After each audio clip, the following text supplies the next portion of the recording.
Buenos días, nosotros somos el grupo 8 y a nosotros nos constituyó hablar de la evaluación cardiovascular. Y nuestro grupo está compuesto por Laura Camila Fuentes Arroyave, Alison Valentina Ciabato Valencia, Laura Vanessa Barón Camacho y quien les habla, Natalia Geraldine Flores Garzón. Entonces vamos a empezar hablando de los signos vitales.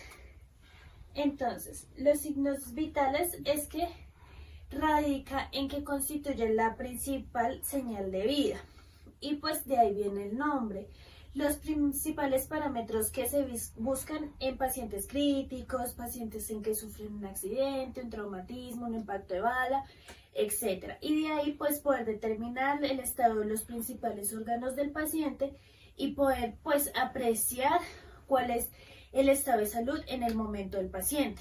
Los signos vitales pues son la principal manifestación de los signos de los órganos principales del paciente y ver cómo está el sistema cardiovascular, el sistema respiratorio, la temperatura del paciente, etc.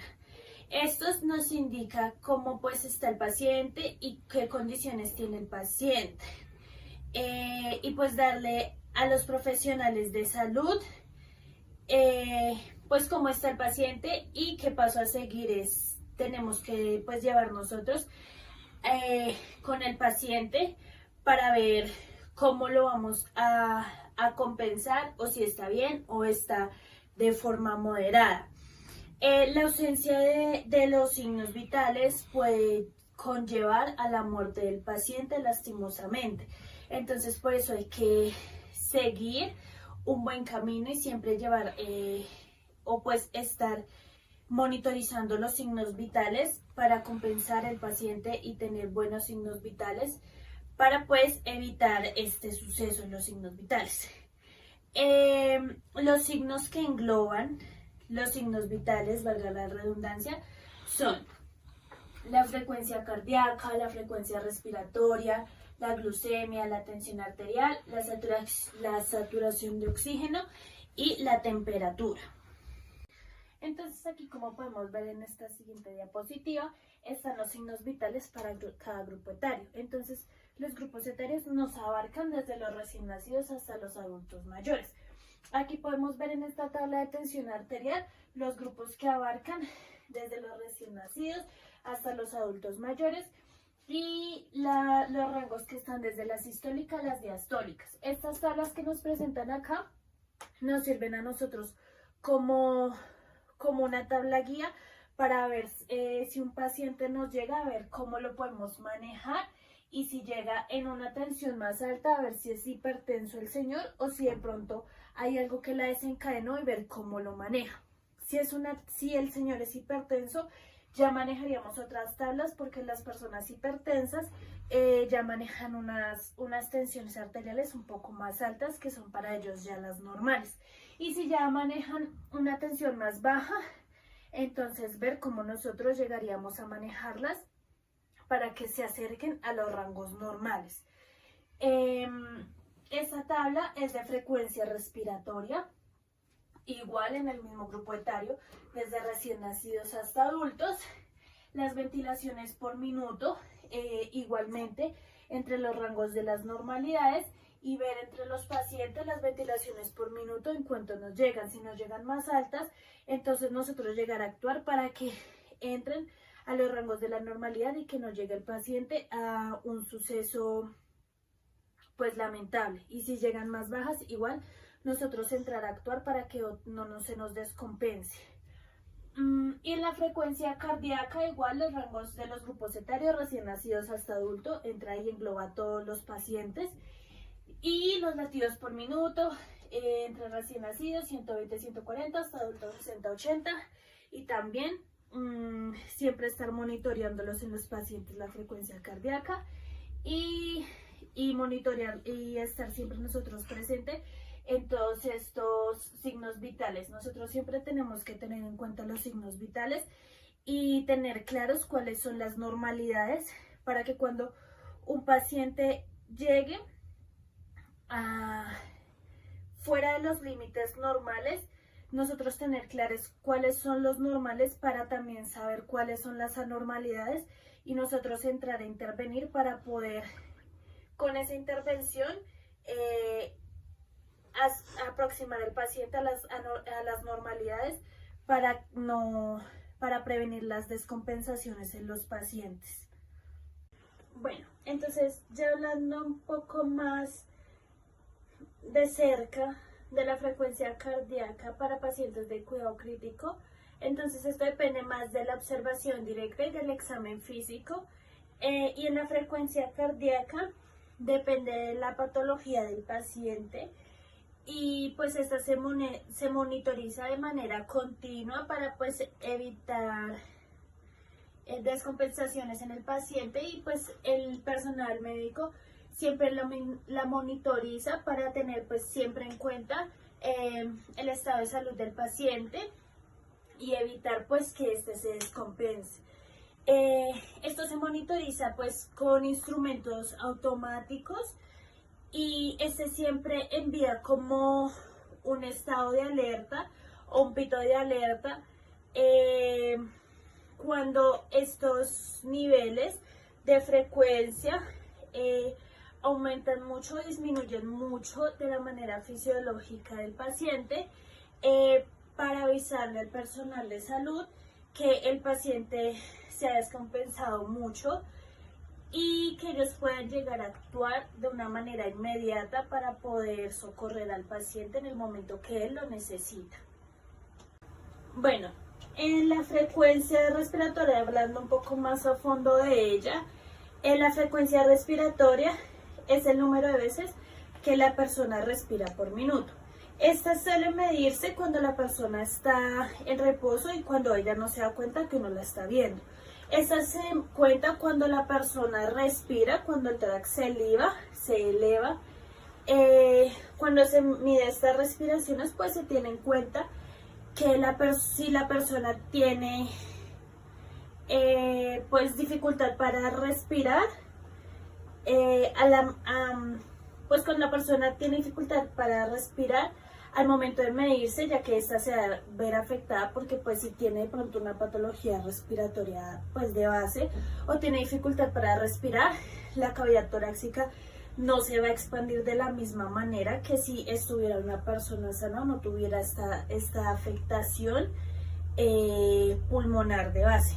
Entonces hay que tener en cuenta estas afectaciones pulmonares en cuenta al momento de medir las frecuencias cardíacas para saber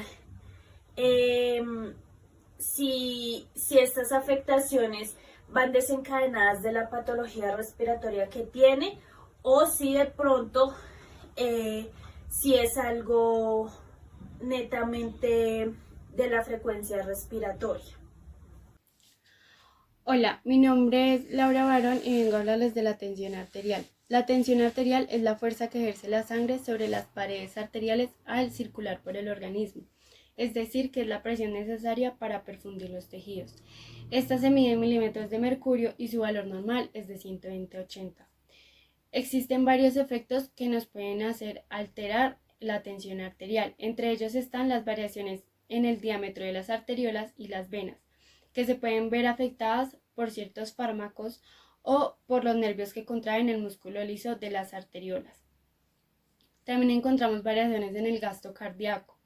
Estas se pueden dar por la rapidez de los latidos del corazón o cuando la sangre que entra al corazón procedente de las venas es inferior o superior. También encontramos variaciones en el volumen de sangre, que se puede dar por la cantidad de líquido, es decir, cuando tenemos hidratación o deshidratación, o también por fármacos, en este caso mayormente por los diuréticos. Dentro de las alteraciones de la tensión arterial tenemos la hipotensión arterial. Si la tensión arterial es demasiado baja, no llega la suficiente cantidad de sangre a todas las zonas del organismo. Por lo tanto, las células no reciben suficiente oxígeno y nutrientes y los productos de desecho no son eliminados de forma adecuada. Por consiguiente, las células afectadas y los órganos en los que se encuentran dichas células comienzan a funcionar mal. Por esto, los órganos sufren un daño debido a la ausencia de flujo sanguíneo. Las células encargadas de ayudarnos a identificar cuando algo mal está en la tensión arterial, cuando hay algo malo en la tensión arterial, son los vasoreceptores. Los vasoreceptores son células que actúan como sensores de la presión arterial. Desencadenan una reacción del organismo enfocada a mantener una presión arterial estable, es decir, dentro de los valores normales. Los nervios conducen señales desde estos sensores y desde el cerebro hacia el corazón, que recibe señales para que modifique la frecuencia y la fuerza de los latidos. Así se modifica la cantidad de sangre bombeada. Este cambio es uno de los primeros y corrige rápidamente la tensión arterial. También hacia las arteriolas, que reciben señales para que se constriñan o se dilaten. Con esto se modifica así la resistencia de los vasos sanguíneos. Hacia las venas, de igual forma, para que se constriñan o se dilaten, y de este modo se modifica su capacidad para retener sangre. Y por último, hacia los riñones, que reciben señales para cambiar la cantidad de líquido excretado, cambiando así el volumen de sangre en los vasos sanguíneos, y para cambiar la cantidad de hormonas que producen, con lo que envían la señal a las arteriolas de que deben constreñirse o dilatarse. Un ejemplo de esto es cuando una persona tiene una hemorragia y el volumen sanguíneo disminuye, por lo cual disminuye la tensión arterial. En estos casos, los sensores activan varios procesos para evitar que descienda demasiado la tensión arterial. Esto haciendo que la frecuencia cardíaca aumente, que la cantidad de sangre bombeada aumente. De esta forma, las venas se contraen, lo que reduce la capacidad de almacenar sangre, y a su vez se contraen las arteriolas, aumentando así la resistencia al flujo sanguíneo y de este modo aumentando la tensión arterial. La hipertensión arterial es un trastorno de los vasos sanguíneos en el que se maneja tensión persistentemente alta. Los factores que regulan la presión arterial son aquellos que nos ayudan a que en casos que se encuentra una alteración, pues vuelva a su normalidad. Dentro de ellos tenemos el volumen intravascular. Generalmente se activa o reacciona a presiones arteriales demasiado altas. En este caso, tenemos una célula y el sodio alrededor de las células, es decir, en el líquido extracelular, y en menor parte también encontramos sodio en el líquido intracelular. Cuando se aumenta el consumo de sodio, es decir, como referente tenemos la sal, cuando se aumenta el consumo de sal, las células se vuelven capaces de remover, excretar o eliminar las cantidades de sodio del organismo. Es por esto que se empieza a acumular mucho sodio y se empieza a acumular en el líquido intracelular, haciendo que aumente el volumen intracelular y que de esta manera la célula sea grande.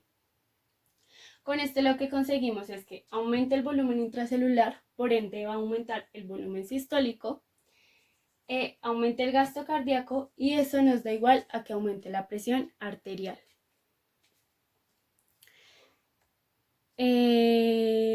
Otro factor que regula la presión arterial es el sistema nervioso autónomo. Como ya sabemos, se divide en simpático y parasimpático.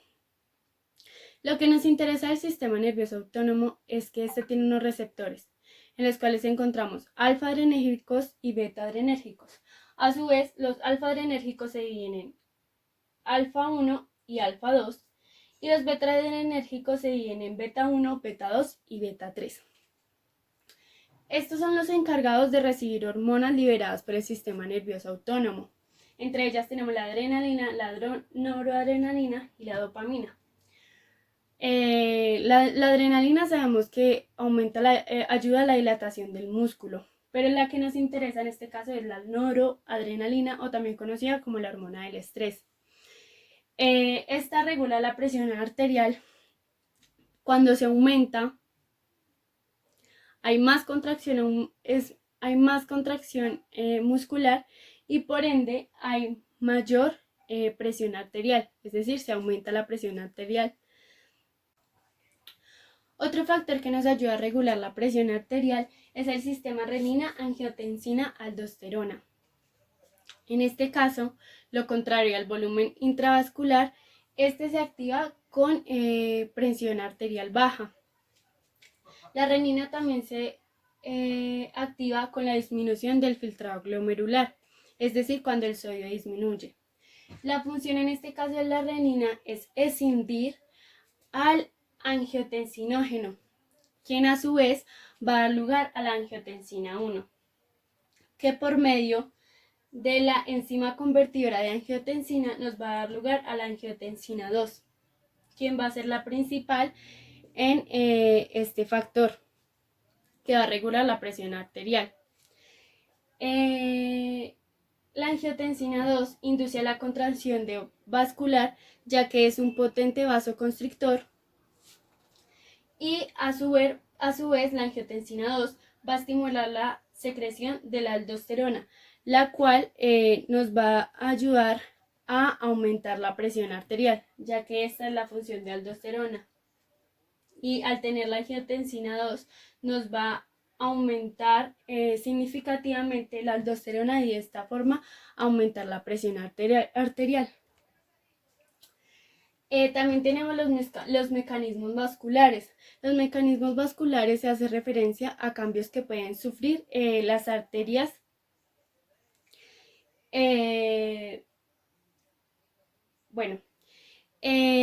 Si hacemos un corte longitudinal, vamos a ver de esta manera la arteria, donde aquí vamos a evidenciar la luz arterial. Cuando un paciente sufre de hipertensión arterial, va a tener vasoconstricción aumentada, es decir, que el grosor de la membrana va a aumentar y de esta forma va a disminuir el diámetro de la arteria, aumentando así la resistencia y la sangre va a ser incapaz de circular. Buenos días, el día de hoy vamos a hablar con respecto a la oximetría. La oximetría es un método no invasivo y es un método que nos permite tener una estimación del nivel de saturación o de concentración de oxígeno en sangre. Asimismo, nos permite saber el nivel de frecuencia cardíaca o pulsaciones por minuto y la amplitud del pulso. ¿Por qué medio nos lo permite? Por la espectrofotometría. La espectrofotometría es básicamente que una luz infrarroja va a hacer contacto con la oxihemoglobina y la desoxihemoglobina, reflejando una amplitud de onda específica, la cual se va a traducir en el dispositivo en un nivel de oxigenación y un nivel de pulsaciones por minuto. El hematocrito se puede determinar por medio de una prueba de laboratorio. El hematocrito mide la cantidad de sangre compuesta por glóbulos rojos. Los glóbulos rojos contienen una proteína llamada hemoglobina que transporta oxígeno de los pulmones al resto del cuerpo. Es decir, que es el volumen de glóbulos con relación al total de la sangre. Este se expresa de manera porcentual. Tener niveles del hematocrito demasiado altos o demasiado bajos puede indicar un problema de la sangre como deshidratación u otras condiciones médicas. Entre ellas, un hematocrito más bajo que lo normal puede indicar un suministro insuficiente de glóbulos rojos, como se da en el caso de la anemia. También este se puede ver alterado por suministro deficiente de vitaminas o minerales. Acá tenemos una tabla de los valores normales de hematocrito, donde pues tenemos que el recién nacido es de 44 a 56% el hematocrito normal, entre 3 y 5 años desde 36 a 43%, en el hombre adulto es de 40 a 54% y en la mujer adulta es de 37 a 47%. Recuento de glóbulos rojos. Los glóbulos rojos son células que tienen un grupo de proteína que se llama hemoglobina. Esta hemoglobina permite hacer un enlace con el oxígeno para ser transportado por el torrente sanguíneo. Los hombres tienen unos estándares y las mujeres tienen otros. Para los hombres es de 4.35 a 5.65 millones por microlitro. En las mujeres es de 3.92 a 5.13 millones sobre microlitro. En los niños depende de la edad y el sexo. Asimismo, varía de laboratorio en laboratorio. Algunas de las patologías asociadas a un recuento de glóbulos rojos anómalo se da la anemia, que puede ser anemia por deficiencia de vitamina B12, deficiencia de folato, anemia por deficiencia de hierro, anemia por enfermedad crónica, hemolítica, aplásica idiopática, megaloblástica y perniciosa. También lo asociamos a la deshidratación y a una patología también en especial que es la leucemia. Las plaquetas están involucradas en la hemostasia, implicadas en la detención de procesos hemorrágicos. Su función es formar coágulos que ayuden a cerrar las heridas. La vida media de la plaqueta es de 8 a 11 días. Si la sangre tiene un bajo número de plaquetas, también se puede llamar trombocitopenia. Esto puede poner en riesgo de hemorragia de leve a grave y el sangrado puede ser externo o interno. Si se tiene un número muy alto de plaquetas en la sangre, este se llama trombocitemia cuando no se conoce la causa. Y esto puede generar un trombo que puede causar diferentes eventos adversos en la salud. La cantidad normal de plaquetas en la sangre es de 150.000 a 400.000 por microlitro de sangre. Los gases arteriales nos ayudan a medir la cantidad de dióxido y de oxígeno que se encuentra en la sangre, así como también nos ayuda a verificar la acidez o determinar la acidez del pH en la sangre y se relacionan básicamente con los pulmones y con los riñones o la parte metabólica del cuerpo. Entonces tenemos la determinación de si el pH está normal o no. Entonces cuando está alto es alcalosis, cuando está bajo es acidosis. El valor normal va de 7.35 a 7.45. También estudia el control de la PaCO2 o la presión arterial de dióxido de carbono en la sangre, que va de 35 a 45 milímetros de mercurio. También estudia o determina el valor del bicarbonato, que va de 22 a 26 milímetros de mercurio. Nos ayuda también a mirar si hay una compensación. La hemodinamia es el estudio del movimiento de la sangre en el sistema cardiovascular. Mide varias cosas, como son las presiones, contractibilidad y volúmenes. Las presiones son post y precarga. La poscarga habla sobre la expulsión y es la resistencia que se encuentra el ventrículo izquierdo para la expulsión de la sangre hacia el resto del sistema y el resto del cuerpo. Y la precarga. La precarga habla sobre la relajación o distensión del ventrículo izquierdo para el llenado. Por otra parte está la contractibilidad. La contractibilidad habla de la fracción de eyección del ventrículo derecho. Esta es de difícil obtención de datos, porque no es tan sencillo poder obtener el dato sobre la fracción de eyección. Sin embargo, en la fracción de eyección del ventrículo izquierdo tenemos datos específicos de qué se considera y qué no se considera normal. Una fracción de eyección mayor al 55% se considera normal. Una fracción menor al 55 hasta 50 se considera limítrofe y menor de 50 se considera reducida.